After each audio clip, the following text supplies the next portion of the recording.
Bismillahirrahmanirrahim. Assalamualaikum warahmatullahi wabarakatuh.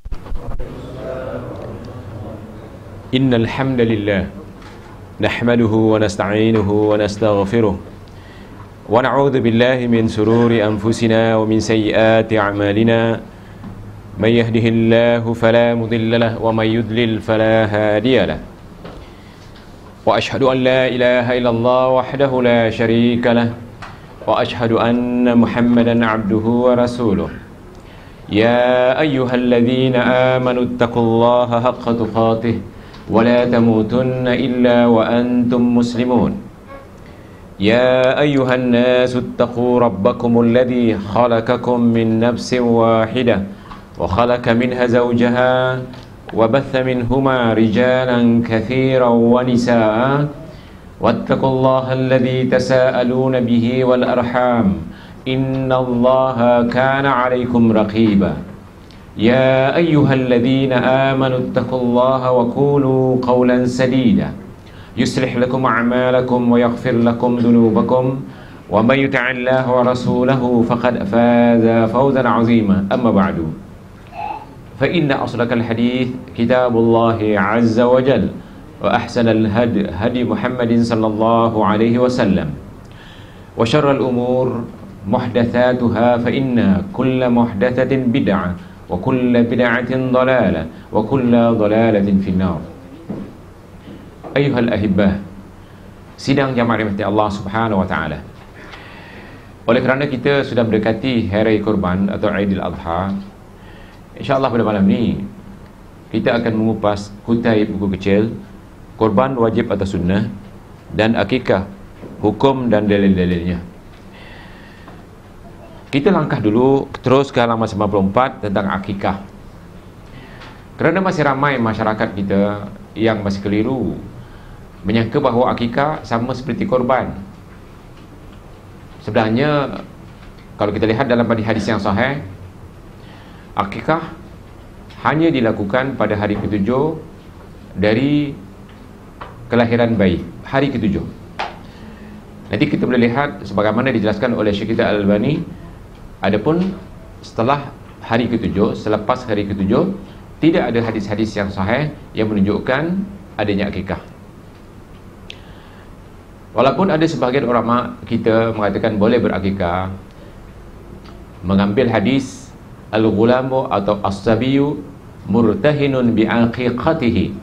Sabi ataupun bayi, anak kecil, dijamin dengan akikahnya. Jadi mereka mengatakan, oleh kerana dulu kita tidak mampu, bapa kita tidak mampu, bila kita sudah dewasa, maka kita boleh berakikah. Berdasarkan juga sebuah hadis yang dikatakan hadis batil oleh Imam Nawawi, yang maksudnya Rasulullah SAW berakikah setelah dia menjadi Nabi dan Rasul. Imam Baihaqi di antara perawi hadis ini menjelaskan bahawa hadis ini adalah hadis yang tidak sahih. Dan Imam Nawawi, kita boleh lihat nanti dalam buku kecil ini, mengatakan bahawa hadis ini hadis mungkar, tapi digunakan oleh ulama-ulama kita dengan alasan hadis tidak sahih juga boleh dilakukan dengan alasan fadailul amal. Apapun amal, kalau berdasarkan hadis yang tidak sahih, kalau ada ulama mengatakan bahawa hadis itu ada yang batil, maka hadis itu tidak boleh digunakan walaupun datangnya sebakul ataupun selori, katanya istilahnya sekarang. Hanya digunakan oleh orang-orang yang berpegang kepada hadis-hadis yang sahih sahaja. Supaya tidak membuang masa, cuba lihat halaman 94. Mudah-mudahan kita sempat membincangkan tentang korban. Akikah secara bahasa, kebiasaannya ulama kita apabila memperkatakan satu istilah, dikupas dulu definisinya, segi bahasa, di segi syarak. Antaranya, akikah iaitu al-qat'u, yang bermaksud memotong atau memutus. Qata' dalam bahasa Arab adalah memotong.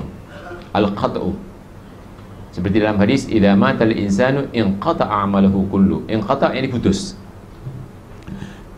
Kalimah al-aqiq bermaksud rambut di atas kepala setiap bayi yang baru dilahirkan, yang dicukur pada hari ketujuh dengan upacara menyembelih kambing. Jadi dikatakan akikah memotong, sama ada memotong rambut yang di kepala bayi, atau mengoyakkan atau menyembelih memotong kambing. Kalau laki-laki 2 ekor, kalau perempuan 1 ekor. Sekarang ada macam-macam pula. Tadi saya di Melaka, ada orang yang mampu pakai lembu. Jangan share. Kalau Nabi menyontohkan hanya pakai kambing, tiba-tiba orang tu mampu pakai lembu. Mungkin besok-besok satu orang 2 ekor lembu untuk laki-laki, 1 ekor lembu untuk perempuan. Jadi kita katakan bahawa kembali kepada asal. Rasulullah SAW hanya mengajarkan sebagaimana Rasulullah SAW mengakikahkan Hasan dan Husin dengan 2 ekor kambing, bukan lembu. Walaupun kaya sebagaimanapun, tetap kita kembali kepada hukum. Kemudian al-akikah atau al-iqqah ialah haiwan yang disembelih ketika mencukur rambut bayi. Ada kaitan dengan definisi di atas. Sehingga Rasulullah SAW bersabda, bersihkan dia dari kotoran. Kotoran yang dimaksudkan ialah rambut bayi yang dicukur ketika kambing disembelih. Dicukur rambutnya, kata Imam Ahmad, supaya matanya sihat dan telinganya sihat. Bermakna ada kaitan dengan kesihatan rambut. Rambut ni ada kaitan dengan kesihatan mata dan telinga. Kerana rambut itu kotor sebenarnya, ya. Kalau kita singkap, lihat betul-betul di celah-celah rambut itu ada keputihan-keputihan yang melekat yang tidak dibersihkan. Cara membersihkannya hanya dengan mencukurnya. Hukumnya sunnah. Yang terbaik dilakukan adalah di hari ke-7. Kemudian akikah itu juga berasal dari kalimah al-aqu yang bermaksud potong. Sama ada potong rambut ataupun potong kambing. Maka dari keadaan bayi inilah Rasulullah SAW bersabda, al-ghulamu murtahinun bi'aqiqatihi tudbahu anhu yawma sabi'ih. Bayi yang baru lahir dipelihara atau dijamin dengan akikahnya. Dengan apa? Dengan cara memotong, menyembelih haiwan dan mencukur rambutnya pada hari ke-7. Hukumnya sunnah, bukan wajib. Tetapi nanti bab dikatakan bab korban, kita boleh bawa sejumlah hadis dan ayat Quran, hukumnya wajib bagi yang mampu. Sepakat ulama-ulama salaf kita, antaranya Ibn Taymiyah menjelaskan dalam, kita boleh lihat dalam kitab Al-Hilyah Fiqh Islami, kata Ibn Taymiyah bagi yang mampu hukumnya wajib. Nanti kita akan kupas dan kita akan lihat di dalam buku kecil ni. Menurut Az-Zamakhsyari pula, akikah ialah sebutan untuk rambut bayi yang baru dilahirkan, yakni setelah dipotong. Menurut Imam Syaukani rahimahullah, katanya dalam kitabnya Nailul Autar, al-aqiqah adalah kambing yang disembelih, dipotong untuk kelahiran bayi. Makanya ada orang yang datang ke rumah saya, Ustaz, saya nak tumpang akikah dan korban. Saya tanya, akikah untuk siapa? Untuk bapak saya. Saya tanya, bapak anda di mana? Sudah meninggal. Sedangkan kalau keumuman hadis, apabila mati anak Adam, putus semua. Dan dia berniat tahun ini akikah untuk bapak saya, tahun depan akikah untuk mak saya. Disangka akikah boleh dilakukan walaupun orang sudah mati. Jadi ini perlu kita bincangkan supaya kita jangan keliru. Jadi al-akikah adalah kambing yang disembelih, dipotong untuk kelahiran bayi, bukan untuk orang dewasa. Kalimah al-aqu dasarnya ialah asyaqqu, mengoyak, dan al-qat'u ialah memutuskan atau memotong. Kambing yang dipotong, yang disembelih untuk bayi yang baru lahir, bukan bayi yang dewasa ataupun orang dewasa, disebut akikah. Kerana lahirnya dikoyak, dipotong dan disembelih dengan cara penyembelihan mengikut syarak. Akikah menurut syarak ialah menyembelih kambing pada hari ke-7 dari hari kelahiran bayi, iaitu berdasarkan sabda SAW dan amalan para salafus salih. Hari kelahiran dihitung bermula sebagai hari pertama apabila bayi tersebut lahir pada malam hari sebelum terbit fajar. Kebanyakan ulama berpendapat bahawa akikah boleh dilakukan sebelum hari ke-7, tapi sebaiknya hari ke-7. Maksudnya gini, jangan silap ya, kita mengikut Islam, mengikut kalender Islam, hari kita bermula lepas maghrib. Bermakna kalau anda melahirkan anak lepas maghrib, kalau hari Jumaat, bukan dikira hari Jumaat, dikira hari Sabtu. Jadi Sabtu, Ahad, Senin, Selasa, Rabu, Khamis, Jumaat. Jumaat kita berakikah. Tapi ada orang tidak faham, dilahirkan lepas maghrib, hari Jumaat, dikira hari Jumaat. Jadi dikira Jumaat, Sabtu, Ahad, sebenarnya dikira kalau waktu malam, dikira esoknya. Itu ikut kalender Islami. Tapi kalau ikut kalender Mak Saleh ni, pukul 12 malam ya. Sebab dia orang countdown tu pukul 12 malam. Orang-orang Islam pun Ma'al Hijrah pun dia buat macam tu, pukul 12 malam. Dah terlambat hantar. Tu sibuk-sibuk waktu azan maghrib tu, hantar buatlah countdown. Mana dia buat seperti ini? Ini orang Yahudi yang buat, orang Nasrani, orang Majusi. Jadi kita jangan ikut-ikutan. Okey, kita teruskan. Menurut Imam Syafi'i dan para pengikutnya, Imam Malik, Imam Ahmad, Isa, Abu Thur, bahawa berakikah adalah hukumnya sunnah. Berdasarkan sabda Nabi Muhammad SAW, hukumnya sunnah, bukan wajib. Man ahabba minkum an yansaka an waladihi falyaf'al. Barang siapa yang di antara kamu yang suka menyembelih, yang suka, bukan yang wajib, yang diwajibkan. Barang siapa yang antara mereka yang suka menyembelih haiwan untuk anaknya, maka lakukanlah. Bunyi susunan ayat ini adalah menunjukkan sunnah. Dan begitulah seterusnya. Kalau kita lihat hujah-hujahnya di halaman 96. Kemudian antara dalil-dalil mensyariatkan akikah yang hukumnya sunnah, terdapat dalil-dalil yang mensyariatkan melakukan akikah di hari ke-7 pada setiap kelahiran bayi bagi siapa yang berkemampuan. Berkata Imam Malik, ini adalah perkara yang tidak diperselisihkan di kalangan kami, yakni hukumnya sunnah. Jadi kalau tidak mampu, jangan menyusahkan diri. Sehingga Allah Subhanahu Wa Taala mengatakan, fattaqullaha mastata'tum. Maka takutlah, yang dikerjakanlah sesuatu ibadah sesuai dengan kemampuan kamu. Kalau tidak mampu, tidak diberatkan. Kita langkah saja, sebab kita akan fokus kepada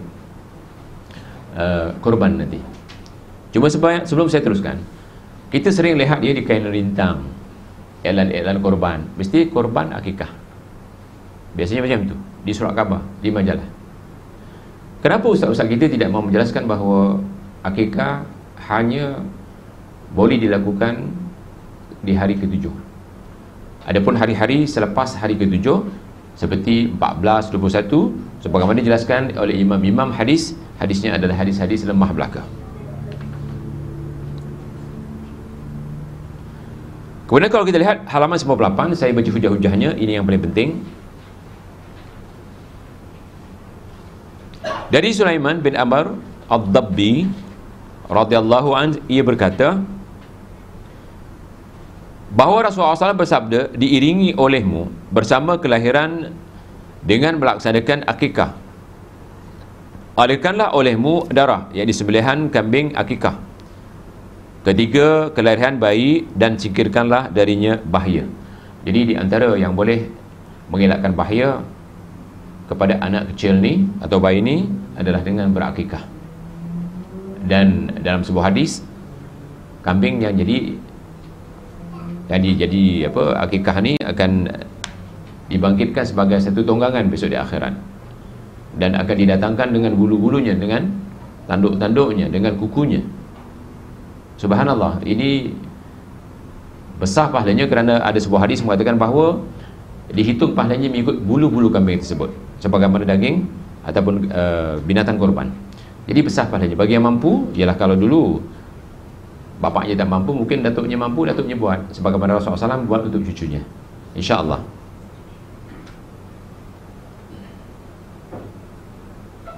Dan dalil-dalil tentang akikah kita boleh lihat 98, 99. InsyaAllah antum boleh baca ya. Saya menggunakan bahasa yang mudah. Dengan bahasa yang mudah ini, kalau tidak faham, apa salahnya kuliah-kuliah akan datang, saya akan terus datang insyaAllah. Kalau diizinkan oleh Allah Subhanahu Wa Taala sebulan sekali, tanyakan kalau ada masalah. Akikah adalah sunnah di hari ke-7, di halaman 102. Di antara dalilnya, Anna Aisyah radhiyallahu anha qalat, aqqa Rasulullah sallallahu alaihi wasallam an Hasan wa Husain yaum as-sabi'i wa sammahuma. Dari Aisyah, ia berkata, Rasulullah SAW telah mengakikahkan Hasan dan Husain pada hari ke-7 dan memberi keduanya nama juga di hari ke-7. Cuma saya nak tegur sedikit tentang nama ni. Orang Melayu ni tamak nama, tapi pakai hujungnya. Sebab saya pernah cerita di sini, anak saya ada tadika. Bila nak dapat syahadah tu, sertifikat dia, tulisan Jawi anak tulis pakai tangan. Ada hamba Allah tu, anaknya namanya 5 nama, tak muat. Saya nak cuba save supaya dapat semua ditulis, tak dapat. Bila saya tengok budak tu dipanggil apa? Mat saja. Mat mari sini. Namanya 5. Saya tanya kepada ibunya, sampai 5 namanya kenapa ni? Bergaduh pasal nama ni. Dia nak kasih nama, bapaknya kasih nama, toknya nak kasih nama, neneknya nak kasih nama. Nasib tok sebelah bapak tak ada. Jadi nenek kasih nama. 5 masukkan kat situ. Tak bergaduh katanya. Tapi besok budak tu, kalau nak pergi Singapura misalnya isi orang semua dah siap, dia tak siap. Itu baru nama dia 5, kadang-kadang nama bapaknya 2. Dah 7 saya. Kemudian ada orang yang bertanya, apakah nama yang paling baik, yang paling ringkas? Kalau kita katakan nama yang paling baik, yang paling ringkas, Iz. Orang ketawa. Iz. Pernah dengar nama Iz? Tak pernah. Tengok. Kita kena lihat buku-buku ulama. Al-Iz bin Abdissalam. Yang mengatakan bid'ah itu ada 5. Bid'ah wajib, bid'ah haram, bid'ah makruh, sunnah dan seterusnya 5. Ulama asal Al-Iz bin Abdissalam. Jadi kalau nak nama ringkas, IZZ dah habis cerita. Tak payah Muhammad Iz ataupun Nur Iz, tak apa-apa lagi. Sebab Nabi Muhammad berapa namanya sahabat? 1 Muhammad. Anaknya Fatimah berapa namanya? Fatimah. Ya kan? Hasan dan Husain berapa namanya? Muhammad Hasan, Nur Muhammad Hasan, Al-Muhammadi misalnya. 1 saja. Jadi ikut sunnah. Sebab pernah seorang syekh mengatakan, nama masyarakat antum panjang, kami tak tahu mana satu nama dia. Sebab bila Rasul Dahri, Rasul bin Dahri. Tapi orang kita Muhammad Saleh, Muhammad nama dia, Saleh nama dia. Kalau orang Arab, Muhammad dia, Saleh bapak dia. Jadi janganlah tambah sangat nama. Cukuplah nama 1 ya. Ini sebagai tambahan sahaja. Tapi orang yang sudah taruh nama 2, 3, janganlah ditukar. InsyaAllah itu sudah membadai. Sudah terlepas apa nak buat. Kemudian Rasulullah SAW bersabda, disembelih akikah pada hari yang ke-7. Disembelih pada hari yang ke-7. Jadi banyak ada hadis lagi kalau saya nak muatkan yang mengatakan pada hari ke-7. Jangan ke-8, ke-9 dan sebagainya. Akikah selepas hari ke-7. Adapun menyembelih berakikah selepas hari ke-7 seperti di hari yang ke-14, yang ini lepas 2 minggu, ataupun 21 setelah 3 minggu dan seterusnya, maka tidak boleh dianggap sebagai akikah tetapi sedekah, kerana tidak ada dalil menyuruh melakukannya di hari-hari setelah melebihi 7 hari, yakni melebihi seminggu. Mereka yang melakukan selepas hari ke-7 hanyalah berhujah dengan hadis-hadis dan pendapat yang lemah. Antara hadis-hadis lemah yang dimaksudkan, al-aqiqatu tudbahu li sab'in aw 14 aw 21. Akikah, menyembelih akikah pada hari ke-7, ke-14 atau ke-21. Hadis yang kita baca tadi tidak boleh dijadikan hujah, dalil, dan tidak boleh dijadikan panduan untuk hukum berakikah, kerana pada perawinya terdapat seorang yang bernama Ismail bin Muslim. Dia tidak thiqah dan dicurigai kerana hafalnya tidak kuat dan dianggap lemah oleh ahli hadis. Lihat, kita ahli sunnah wal jamaah yang bermanhaj salaf ada satu ilmu yang canggih, maka tidak boleh ditipu. Apa nama ilmunya? Ilmu sanad. Barakallahu fiik. Dengan ilmu sanad, maka kita dapat menilai hadis ini boleh dipakai atau tidak, sahih atau tidak sahih, hadis munkar dan sebagainya. Ini ilmu yang canggih dikatakan, yang dianugerahkan oleh Allah Subhanahu wa taala kepada kita untuk menjaga agamanya. Ini bermakna tidak ada akikah bagi anak yang telah dewasa, orang tua atau orang telah mati. Adapun pendapat bahawa Nabi Muhammad SAW berakikah setelah menjadi Nabi, maka itu adalah pendapat yang lemah. Iaitu, kita ambil salah satu takhrij hadisnya. Saya sepatutnya ada bahasa Arabnya, tetapi macam mana bahasa Arabnya berhilang. InsyaAllah cetakan yang seterusnya akan kita bawakan bahasa Arabnya. Hadis yang menjadi sandaran mereka adalah hadis riwayat Al-Baihaqi dalam Sunan, namun dari jalur Abdul Razak, dan hadis ini diriwayatkan di dalam Musannaf dari Abdullah bin Muharrir, dari Qatadah, dan dari Anas. Kedua, Al-Baihaqi yang meriwayatkan hadis ini berkata, Hadis diriwayatkan dari Abdullah bin Muharrir bahawa Nabi SAW mengakikahkan dirinya sendiri adalah hadis mungkar. Itu di underline. Hadisnya adalah hadis mungkar. Boleh pakai hadis mungkar? Bukan hadis lemah. Hadis mungkar. Ini perawinya sendiri Al-Baihaqi. Kemudian Al-Baihaqi menyebutkan sanadnya dan berkata, Abdul Razak mengatakan bahawa para ulama hadis tidak memakai riwayat dari Abdullah bin Muharrir dikarenakan kondisi hadis ini. Ketiga, hadis yang mengatakan Nabi berakikah untuk dirinya sendiri setelah menjadi Nabi diriwayatkan oleh Al-Bazzar. Nombor hadisnya 1237. Dari jalur ini dan berkata, hadis ini hanya diriwayatkan melalui jalur Abdullah bin Muharrir dan dia adalah perawi yang sangat lemah. Dha'ifun jiddan. Kita boleh lihat rujukannya yang tadinya dalam kitab Az-Zawaid. Yang keempat, Imam Nawawi yang bermazhab Syafi'i, yang dikatakan Syafi'i kedua. Imam Nawawi dengan tegas menyebutkan di dalam Majmu' bahawa hadis ini adalah hadis batil. Jadi Imam Nawawi mengatakan hadis ini hadis batil. Tapi berapa ramai orang yang menggunakan hadis ini untuk beralasan apa salahnya kita berakikah? Nabi dah jadi Nabi, baru berakikah. Alasannya di antaranya adalah logik. Dulu bapak saya tak mampu, sekarang saya dah mampu, saya berakikah. Dan kita lihat dalam Lailul Autar, kalau seorang bapa mengambil wang daripada anaknya yang sudah dewasa, sudah bekerja, digunakan untuk mengakikahkan dia, anak itu boleh minta ganti rugi. Dibolehkan. Sebab tidak ada akikah setelah dewasa. Sampai macam itu ulama tegasnya terhadap amalan-amalan yang tidak punya hujah. Yang kelima, Al-Baihaqi berkata, hadis ini diriwayatkan dari jalur lain yang juga tidak kuat. Ya, perawinya mengatakan ada jalur lain tetapi tetap tidak kuat. Kemudian yang keenam, dari jalur Al-Haytham bin Jamil, dari Abdullah bin Musanna, dari Thumama, dari Anas bin Malik.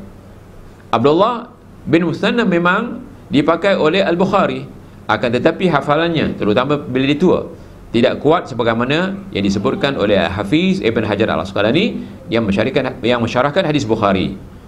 Di dalam kitab At-Taqrib, ia berkata Abdullah bin Musanna adalah seorang suduk, jujur, hanya hafalannya yang sering keliru. Lihat bagaimana ulama hadis menjaga agama. Orang yang keliru hafalannya itu tidak dipakai. Dia tidak betul-betul yang siqah, yang suduk, yang tidak saz. Jadi syarat-syarat perawi sebagaimana dalam ulumul hadis atau mustalah hadis sangat ketat. Kerana agama kita adalah agama yang perlu dijaga, tidak sembarangan. Tapi orang sekarang ambil berita dari mana? Dari berita harian pun jadi, daripada mana? Daripada Barnamah pun jadi. Islam tidak seperti itu. Kita asal dengar berita harian pun jadi, tak jadi masalah. Yang penting berita, ya. Dari TV3 pun jadi, tak jadi masalah. Islam tidak seperti itu, ya. Akikah sebelum hari ke-7. Pada zahirnya bahawa, kita lihat yang condong tu, pada zahirnya bahawa kaitan penyembelihan haiwan akikah di hari ke-7 hukumnya adalah sunnah. Oleh sebab itu, apabila akikah dilakukan pada hari ke-7, ke-8 dan di hari-hari seterusnya, maka akikah tersebut hukumnya sah dan dibolehkan. Ini mengikut siapa? Mengikut Ibn Qayyim. Tetapi dibantah oleh ulama-ulama selepasnya. Penentuan hitungan hari akikah adalah hari penyembelihan haiwan tersebut, bukan hari yang mana daging itu dimasak atau dimakan. Itu pendapat. Maka saya bawakan di sini kerana pendapat ini ditolak dengan hadis. Sebab hadis Rasulullah SAW melakukan hari ke-7. Adapun sebelum ke-7, sebelum hari ke-7 itu lain.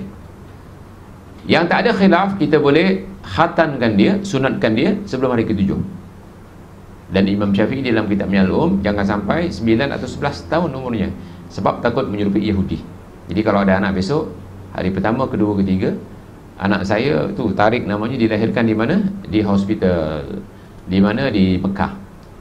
Sebelum balik sudah dibersihkan. Bermakna saya bawa balik dah disunatkan. Dia dilahirkan tu kat belakang. Tarik dilahirkan di Mekah. Jadi boleh kalau hari pertama, kedua, ketiga untuk mengkhatankannya. Kemudian tahnik. Mentahnik artinya memberi. Dalam buku ini tidak ada, tapi saya sentuh. Tak tahu, saya tak ingat ya, ada atau tidak. Tapi tahnik hukumnya juga sunnah. Apa itu tahnik? Anak yang baru lahir, setelah dibersihkan, dimandikan dan sebagainya. Dua, satu dengan manisan madu dan satu lagi dengan kurma. Cuma saya pernah lihat di satu tempat, tak tahu Faisal ikut atau tidak, di satu tempat saya tak mau sebut, seorang datuk ingin mentahnik anaknya, cucunya maaf. Tetapi saya rasa dah lepas sebulan agaknya. Bila saya datang, sebelum masuk ke dalam rumah tu, di luar ada seorang ustaz. Ya, saya tak tahu dia seorang ustaz. Dengan dia punya ini dulu, powerful, giginya tinggal 2 batang, kita tengok warnanya dah hitam. Bila tahnik, jadi dikasih ke rumah. Ustaz atau kiai ni dia makan, dia digigit di kurma tu, dia masukkan ke dalam mulut budak tu. Budak tu macam susah nak telan, tak tahu kenapa. Mungkin ada nikotin sikit kot. Saya rasa silap datuk ni. Ini datuk berpangkat dia, bukan datuk memang dah ada cucu tu datuk lah. Di depannya juga ada madu. Saya tanya, datuk madu ni madu asli? Memang madu asli. Ini 100% asli. Setelah budak tu terkial-kial nak telan kurma yang ada bayi tu, saya kasih madu, subhanallah, sampai bunyi dihisap madu tu. Jadi kalau anda nak tahnik anak anda, pastikan mulut anda tu bersih. Pastikan gigi kawan tu, subhanallah, bersih. Tapi kalau dah semacam warnanya, ditakuti kuman-kuman dalam mulut tu masuk ke mulut bayi anda. Tujuan tahnik di antaranya adalah untuk membersihkan perut bayi. Itu tujuannya, sebagaimana dijelaskan juga oleh Imam Ahmad rahimahullah. Contohnya, saya ada anak nombor berapa saya tak ingat. Bila 3 hari tak buang air besar, kami tanyakan dengan doktor, kata doktor kasih gula. Katanya kalau kasih gula, katanya setengah jam boleh berak. Saya fikir buat apa kasih gula, baik kasih madu. Bila kasih madu memang lepas setengah jam dia berak. Begitu juga manisan, mungkin kurma seperti juga. Jadi untuk membersihkan perut. Tetapi kalau yang sumbernya daripada benda baik tetapi caranya, pengendaliannya tidak baik, takut memutarakan perut bayi. Faham insya-Allah? Kita bukan menghina orang yang mentahniknya, tetapi caranya perlu dijaga. An-nazafatu minal iman. Kebersihan itu sebahagian daripada iman. Walaupun hadis ini dipertikaikan, tapi penguatnya banyak. Kemudian sunnah-sunnah dalam akikah, kita boleh baca sendiri. Cuma saya katakan yang paling penting, tidak ada akikah bagi orang yang sudah dewasa. Dan sebahagian yang tidak saya baca, antum boleh baca. Dan kita kembali kepada bab korban.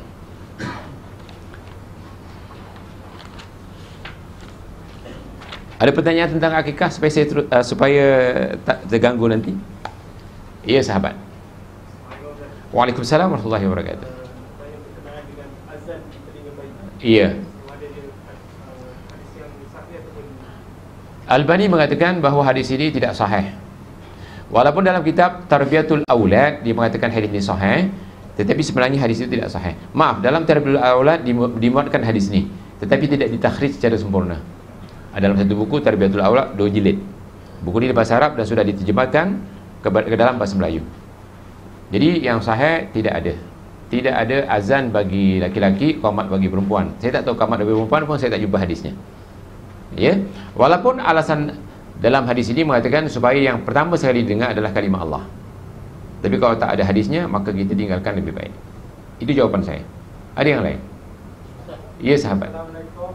Waalaikumsalam warahmatullahi wabarakatuh. Tentang masakan daging yang disembelih. Iya. Saya dengar kata suruh masak yang manis. Adakah ini sudah hadis ataupun pendapat? Kalau orang kecil manis tak boleh makan, sia-sia dimasak. Kata sahabat mesti manis. Tidak ada dalil. Tidak pedas. Yang penting ikut selera. Ya kan? Kalau tak pedas orang tak makan apa? Masakan yang penting orang makan. Tidak ada syarat, tidak pedas, mesti manis dan sebagainya, tidak ada. Dan satu lagi tadi di Melaka, saya ditanya, betul ke Ustaz tulang ni tak boleh dipotong? Kalau kena kambing yang panjang tu, kambing gurun, nak masuk periuk mana entah? Ya kan? Tak boleh potong. Rusuknya tak boleh potong. Jadi macam mana? Dia boleh dipotong. Siapa kata tidak boleh dipotong? Kemudian katanya tidak boleh buang sembarangan. Ini semua adalah fatwa-fatwa yang mungkar. Kalau tak boleh buang sembarangan, kalau kita duduk kat flat yang tak ada tempat pembuangan kecuali tong sampah, katanya tak boleh buang ke tong sampah, nak buang ke mana? Nak buang ke laut, laut mana tak nak buang? Ini adalah fatwa-fatwa yang tidak betul. Katanya jangan dibuang kecuali ditanam. Kalau duduk di tempat yang tak ada bumi yang atau tanah yang bebas kita nak gunakan, seperti Singapura, tak nak tanah kat mana? Jangan menyusahkan. Ia buang ke tu sampah. Cuba daging tulang daripada daging-daging ni tak boleh digunakan istinja sebab makanan siapa? Makanan jin, itu saja. Okey, soalan yang lain. Abu Afiq. Masa kita cukur rambut bayi, rambut tu kita timbang untuk harga emas atau perak. Lepas tu nilai tu kita bagi makan pada hakim sikit lah. Bila masa kita bagi makan, hari ke-7 ke atau selepas itu? Dalam buku kecil ini ada disebut tentang menimbang rambut bayi yang sudah dicukur. Ditimbang sebenarnya adalah timbang ikut kemampuan kita untuk memberi sedekah. Katakan rambut yang kalau ditimbang betul-betul tak bergerak jacing tu. Ada budak-budak yang sikit sangat rambutnya. Ada yang lebat. Yang lebat pun kalau ditimbang pun tak bergerak timbangan. Jadi ditimbang di sini dengan kemampuan kita. Rasulullah SAW dengan harga perak. Yang ni kalau anda punya duit yang lebih untuk beri sedekah dengan timbangan rambut yang ada, ya silakan. 100, 200, 1000 dan sebagainya. Itu juga sunnah. Adapun memberi makan, hari ke-7 lepas makan, berilah makan. Kalau kita tak mau masak, misalnya beri daging-daging yang sudah diagih-agihkan ni. Jadi kalau kita nak masak, tak ada masalah. Diberi daging mentah, tak ada masalah. Nak daging masak, tak ada masalah. Yang penting disedekahkan kepada fakir miskin.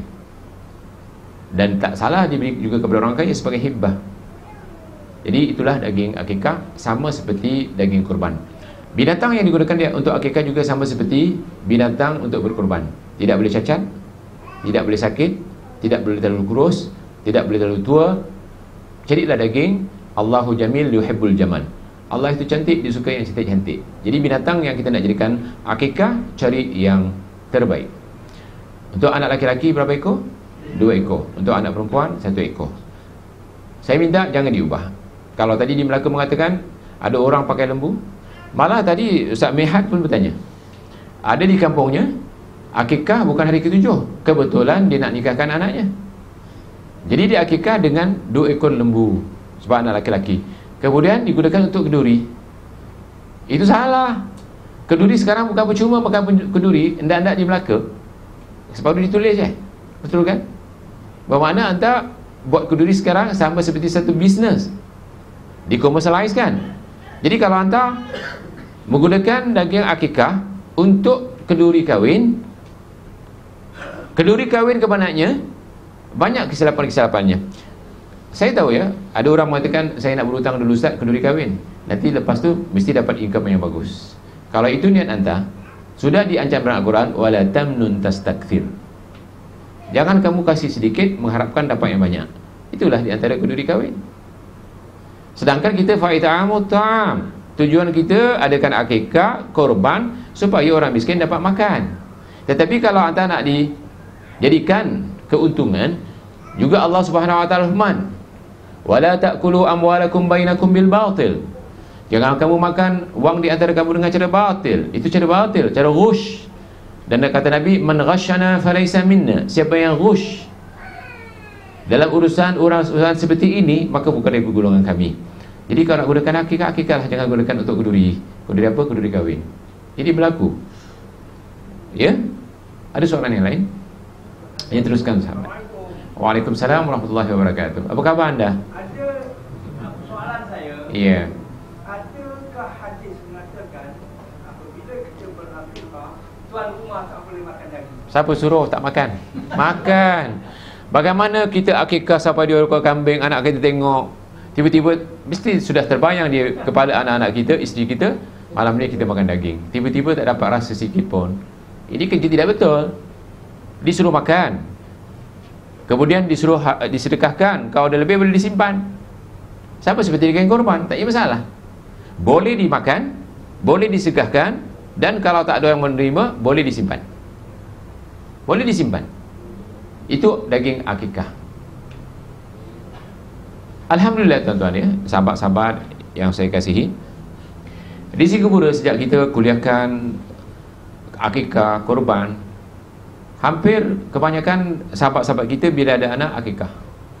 Tanya anak saya di belakang tu, hampir setiap bulan saya dapat makan daging fresh. Sebab apa? Kadang-kadang dia orang serahkan duit, dia cakap saya tak makan kambing Ustaz. Kalau boleh makanlah ya tuan yang punya akikah ni makan. Dan kami cari kambing yang bagus. Yang ni bukan kambing biri-biri. Siapa yang takut makan kolesterol, kambing yang kami sembelih lebih baik kata mardi lebih daripada ayam. Jadi insyaAllah kalau kita mampu, akikahlah, hidupkanlah. Saya berjuang untuk menghidupkan korban. Sampai di mana? Di Kuala Selangor dulu. Sahabat kita ada sepian anak ni. Tapi alhamdulillah sekarang hasilnya hampir semua sahabat-sahabat kita bila musim korban, dia akan berkorban. Itulah hari raya yang sebenarnya. Aidil Adha, artinya korban. Ya, kita terus ke halaman 10 insya-Allah. Iya, teruskan. Di kapul saya tu dia masa nak cukup lah, dia satu bulan tu macam-macam tu lah. Ke rumah Islam sama apa lah. Dia pergi kacau sikit, dia lalu duduk lah. Tahnik namanya. Tapi di sini saya tengok dia keliling dulu budak tu, dia bau selawat kan, dia keliling tu. Oh, itu baca berzanji dulu. Ya, marhaban. Lepas tu dia ambil kelapa kan. Ya, kelapa gading biasanya. Iya. Iya. Iya. Tapi cara Islam tu macam mana? Itu bukan cara Islam, itu cara Hindu. Saya nak tanya, buah kelapa ni daripada mana asalnya? Saya duduk 11 tahun di Mekah, pusing sampai ke Madinah, sampai ke Taif tak jumpa pokok kelapa. Yang ada kat Batu Cave tu, ya, anak saya duduk kat Batu Cave dulu, Faisal pun tahu. Bila di Bali, bukan di Bali apa, hari Taipusam, berapa lori kelapa sampai kat situ? Itu bukan budaya Islam, itu budaya Hindu. Marhaban ataupun baca berjanji, bila sampai ke rangkap pantun sallallahu ala Muhammad wa sallallahu alaihi wasallam, maka di tok-nya atau bapaknya dokong anak, dia pergi Pak Imam dulu. Ataupun tekong tadi. Tekong apa? Tekong marhaban. Dia bukan dikatakan akikah, potong jambul. Istilahnya potong jambul. Apa di M dulu jambul? Nah, dia potong jambul. Masukkan ke dalam kelapa. Kelapa gading tadi. Dipotong sebelah kanan, potong sebelah kiri. Jadi semualah macam tu. Sikit-sikit. Kesian kepala budak tu. Apa jadi? Kena rambut. Ya? Disuruh cukur. Akikah artinya memotong atau memujukur. Itu bukan budaya Islam. Dan kebanyakan yang mereka lakukan itu bukan hari ke-7, hari 40 harinya. 40 hari tidak ada dalam Islam. Yang ada dalam agama Hindu itulah 40 hari, 7 hari dan sebagainya. Okey, dalam Islam 7 hari. Tetapi yang 40 hari bukan daripada Islam. Yang 40 hari itu budaya-budaya agama, antaranya agama Hindu. Jadi jangan lakukan seperti itu. Dan kalau dijemput untuk marhaban seperti itu, kita jangan pergi. Sudah diancam. La'anallah man awa muhdithan. Allah laknat orang yang membantu orang-orang buat bid'ah. Jadi kalau boleh jangan dihidupkan budaya yang berkaitan dengan Hindu ni. Kita buat sebagaimana cari Islam. Kalau mampu, hari ke-7 cukur rambutnya, potong kambing, ya, beri nama dan seterusnya. InsyaAllah. Itu bukan Islam. Tapi masalah itu sama. Ya. Saya nasihatkan semua, Nabi mengatakan, taraktu fikum amraini ma in tamassaktum bihima falan tadillu abada, kitaballah wa sunnat rasulih. Aku tinggalkan kamu dua perkara, selagi kamu pegang kepada keduanya kamu tidak akan sesat buat selama-lamanya. Kitab Allah dan sunnat rasulnya, bukan ustaz. Tak pernah Nabi mengatakan nanti satu masa tak payahlah cari kitab Allah, cari ustaz. Tak ada jamin. Akhir zaman banyak ustaz-ustaz yang namanya ustaz, tetapi sebenarnya dia pembuat bid'ah yang paling besar. Malah Nabi Muhammad SAW sudah mengkhabarkan, sebagaimana dijelaskan oleh Imam Nawawi dalam Syarah Muslim, mukaddimahnya, sayakunu fi hadhil ummah dajjaluna kadzabuna. Akan lahir di penghujung umat ini dajjal, kadzab. Yang ini dimaksudkan adalah ustaz-ustaz ni. Dajjal, apa itu dajjal? Kadzab, pembohong. Dikatakan, boleh tak kita buat 40 hari? Boleh katanya. Sunnah. Malah katakan itu akikah. Dalilnya mana? Tak penting dalil. Orang ramai dah buat, bermakna itu dalilnya. Sekarang macam tu lah. Dalilnya orang ramai. Bila ramai satu jaminan. Sebab kita sudah diajar budaya demokrasi. Orang ramai, suara ramai. Yang penting orang ramai. Dan Allah mengatakan wa in tuti aktsara man fil ard yudilluka an sabilillah. Jika kamu taati kebanyakan di permukaan bumi ini, kebanyakan manusia di permukaan bumi ini, kerana kebanyakannya adalah jahil, kamu akan disesatkan dari jalan Allah. Jadi anda katakan kepada antum sebagai satu wasiat daripada Rasulullah SAW, apabila ingin beribadah, ambil dua ni. Nabi tinggalkan dua, Quran dan hadis Rasulullah SAW. Yang lain kita tinggalkan.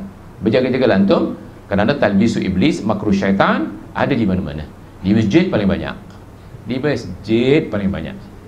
Saya tanya kepada antum, ada tak orang buat bid'ah di kasino? Ada tak orang buat bid'ah di bar? Ada tak orang buat bid'ah di panggung wayang? Bid'ah ramai-ramai diusung ke mana? Ke masjid. Makanya dia iktiraf sebagai ibadah kerana sudah dibawa ke masjid. Bahayanya bid'ah, Rasulullah SAW menggunakan fa inna kullah. Paling-paling Rasulullah SAW seminggu sekali memberi peringatan kepada Nabi beri peringatan kepada sahabat, paling-paling seminggu sekali. Sahabat Abdul Hadi, Rasulullah SAW kalau khutbatul hajah di Jumaat baca apa? Innal hamdalillah, dan penghujungnya fa inna kulla muhdatsatin bid'ah. Paling kurang seminggu sekali. Itulah paling besar manusia berhimpun. Kalau seminggu sekali tak boleh faham ke para sahabat? Fa inna kulla muhdatsatin bid'ah. Sesungguhnya setiap kullah kalimatun jami'ah. Setiap yang dikatakan bid'ah itu sesat. Setiap mesjid itu ke neraka 3 kali di situ. Kulla 3 kali. Dan Ibnu Umar mengatakan kepada kita semua sebagai hadis yang sahih, athar yang sahih, fa inna kulla muhdatsatin bid'ah wa in ra'ahan nas hasanah.